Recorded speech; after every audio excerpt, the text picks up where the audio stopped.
La dictadura en Cuba es probablemente el ejemplo más perfecto de la mitología de la miseria y de las violaciones de derechos humanos. Que el pueblo de Cuba recupere la soberanía es fundamental en un continente que definitivamente no debe albergar dictaduras, ni crímenes de lesa humanidad, ni condiciones sociales insostenibles para su pueblo. El fin de la dictadura implica que el proceso de la revolución que introdujo un sistema fracasado debe dejar paso a nuevas oportunidades para la gente en el disfrute de sus derechos, de dejar paso a que la gente pueda ser libre, sin control total de la vida pública y privada por parte de un Estado totalitario y corrupto.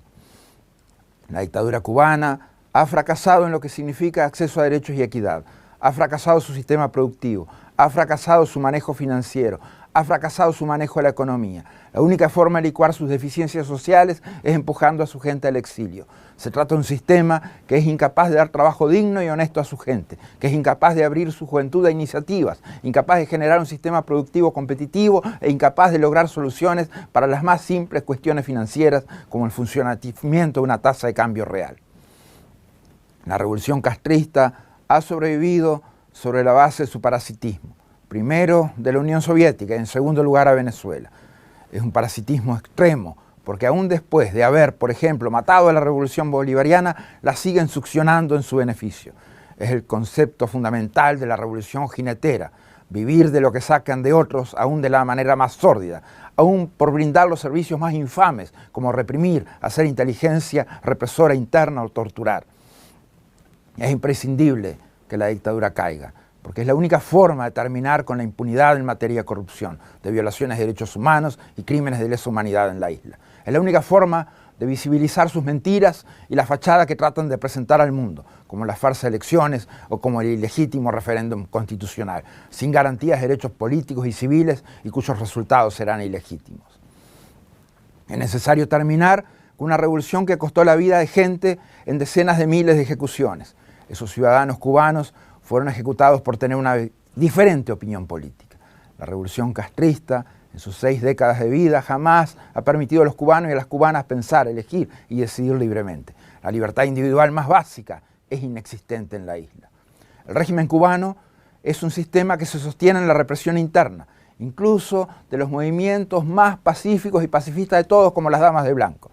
Sobrevive del escarmiento político a través de la prisión de opositores, del amedrentamiento político a través de la amenaza y la tortura. Un régimen que no admite ser juzgado y no admite el menor escrutinio por su propio pueblo. Un régimen en el cual silenciar las voces disidentes es la forma de sostener la impunidad de los dictadores. Las dictaduras contaminan los sistemas políticos democráticos con prácticas autoritarias en políticos, partidos políticos, grupos de presión, sindicatos. Contaminan con corrupción, llevando a un extremo la lógica de financiamiento espurio de campañas y partidos.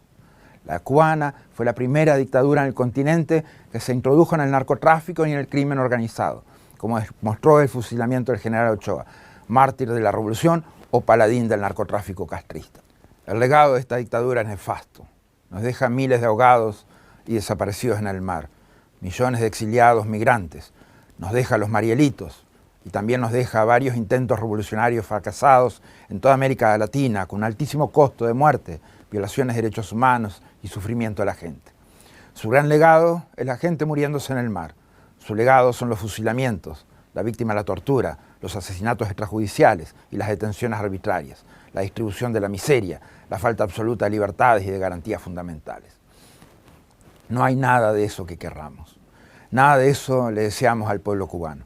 Le deseamos que puedan ser finalmente una democracia, que cada cubano tenga la posibilidad de un empleo digno, que cada cubano pueda acceder a sus derechos fundamentales sin importar qué piensa políticamente, que cada cubano pueda aspirar y decidir por una mejor vida sin la interferencia de un Estado totalitario en su camino. El pueblo cubano vivió la esperanza de cambio.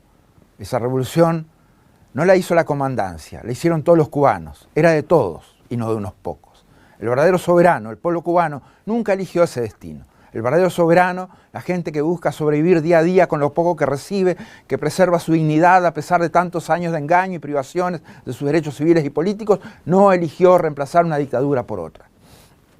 Ese soberano merece recobrar, para no volver a perder jamás, sus derechos a elegir y a ser electos, a expresarse libremente y sin miedo a la represión, a ser verdaderamente libres, a hacer su revolución individual cada día y no resignándose a lo que se les adjudique. No merecen seguir sometiéndose a un porvenir de decisión de privilegiados que hace rato que dejaron de bregar por los intereses de su pueblo.